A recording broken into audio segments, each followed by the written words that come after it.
Jika makan sahur terlajak waktu imsak, azan subuh, adakah sah puasa? Actually-nya tidak ada satu waktu imsak melainkan apabila masuknya waktu subuh. Walaupun kita tengok di kalender kadang-kadang dia tulis 10 minit sebelum masuk waktu subuh, tetapi actually-nya dalam hadis semua kata sehingga azan subuh. Sehingga azan subuh. Kulu washrabu hatta yatabayyana lakum al-khaytul abyad min al-khaytil aswadi min al-fajr. Makan dan minumlah sehingga ternyata antara benang putih dan benang hitam daripada waktu fajar. Jadi selagi mana tak masuk waktu fajar, boleh makan dan minum. Sebab itu lagi orang tak azan, boleh minum. Cuma kadang-kadang tengah-tengah duk minum, orang azan. Katakanlah mazhab ulama-ulama ada dua pandangan dalam hal ini. Satu pandangan menyatakan bahawasanya kalau duk tengah makan, duk tengah minum, orang azan, stop. Satu pandangan kata kalau duk tengah minum, orang azan, perhabiskan yang rancawan. Kerana dalam hadis Abu Daud, Nabi kata, "Idza sami'a ahdukumul azan wa ina'ul fil yadihi falyaqdi hajatah." Jika satu orang kamu mendengar azan dan bekas makanan masih ada di tangannya, Nabi kata sempurnakan hajatnya. Maksudnya selesaikan dulu. Berdasarkan hadis ni, maka sebahagian ahli hadis kata boleh makan sehingga habis. Habis hak lancawan tu lah, bukan picedok baru pula. Ini satu pandangan kata tak, kita kena stop. Walaupun hadis itu ada, termasuk Syekh Muhammad Saleh Ibn Utsaimin, dia pandangan yang, dia kata walaupun hadis itu ada, tapi hadis ni telah menyanggahi kaedah umum. Maksudnya hadis bila dia syaz, dia ganjil, dia orang tidak consider sahih, dia anggap mungkin rawi ada kesilapan. Dia kata kerana kaedah semua hadis kata sehingga azan. Jadi lagi tak azan, sehingga azan, apabila azan kena stop. Hadis ni macam kata bila azan pun boleh continue lagi untuk habiskan yang itu. Jadi mereka kata no, bila azan you have to stop. Tapi pendapat yang kedua kata no, kalau azan memang kita have to stop, kita tak boleh tambah. Ini bukan menyanggahi riwayat, menyanggahi hadis yang lain dari ayat Quran. Ini khusus untuk orang yang sedang suap makanan. Kan, jadi kalau tanya saya, kalau orang azan, makanan di sedang minum, anda ada dua pilihan, anda boleh stop. Ataupun kalau anda habiskan yang mana baki saja. Tapi kalau minum jam, janganlah. Habiskan yang baki itu dengan kadar tegukkan kita dan stop. Jadi boleh tak teruskan puasa? Anda boleh teruskan puasa dan puasa anda sah. Saya nak sebut satu kaedah. Kaedah ini boleh dipakai untuk semua benda, untuk mudah.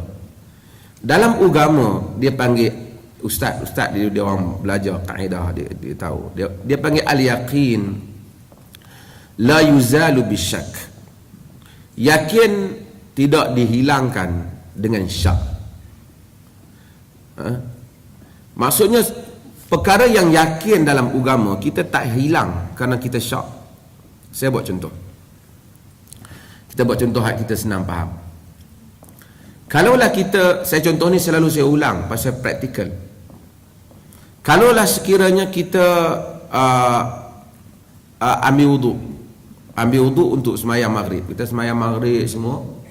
Selepas tu kita tunggu maghrib nak semayang isyak. Bila nak semayang isyak kita ingat, tadi batal tak tahu wudu aku. Pasal kita ambil tadi semayang maghrib. Kita confirm dah tadi masa maghrib kita ambil. Cuma duk tunggu lama, duk sembang dengan kawan, lapar semua, duk tergelak sana sini, orang bang. Tahan tak ambil wudu lah. Aku batal tadi. Da'ud. Dia kata, mana boleh syok-syok orang kena ambil. Tak. Batal ke tak? Kita tak batal. Asalnya kita boleh solat kerana yakin tidak hilang kerana syak. Kerana yang yakinnya, yang confirmnya, kita memang ada wuduk. Itu confirm. Tadi kita sembahyang maghrib. Cuma kita syak bahawa kemungkinan telah berlaku perkara yang membatalkan wuduk. Di atas kaedah, yakin tidak dihilangkan dengan oleh syak. Syak tidak boleh menghilangkan yakin, maka bererti kita masih ada wuduk. Tuan-tuan clear? Saya nak buat contoh, nak singgah pada puasa. Juga kes yang sebaliknya lah. Katakanlah kita pergi bilik air, mandi semua, buang air semua, lepas tu habis mandi semua, nak pergi semayang. Lepas tu teringat, tadi aku ambil wuduk ke tak? Aku ambil wuduk ke tak? Kira wuduk ke tak? Ada wuduk ataupun tak? Kita kira tak ada. Sebab yang confirmnya ialah tadi kita memang tak ada wuduk, kita buang air apa semua. Betul tak? Yang tu confirm dah. Cuma kita syak, adakah di antara itu kita telah ambil wuduk? Kita bukan syak tentang kita tak ada wuduk tu. Kita yakin tadi tak ada wuduk. Cuma kita syak tentang adakah kita telah ambil wuduk. Hak kes tadi lain. Kita memang confirm kita ada wuduk, kita sembahyang maghrib. So, di atas syak tidak menghilangkan, yakin tidak boleh dihilangkan oleh syak. Maka yang yakin kita tidak ada wuduk, so kita we have to ada ablution yang lain, kita kena ambil wuduk yang lain. Bukan ambil wuduk yang lain, kena ambil wuduk lah. Even though mungkin kita dah ambil tadi, tapi kerana kita tak pasti. Bila kita puasa kita sah dengan yakin. Puasa kita sah dengan yakin. Kita dah follow dia punya rukun. Kemudian ada orang pergi kata, hang batal. Siapa batal? Tu hang pergi bau minyak wangi apa dia batal. Semua benda yang syak-syak ni tak boleh membatalkan puasa.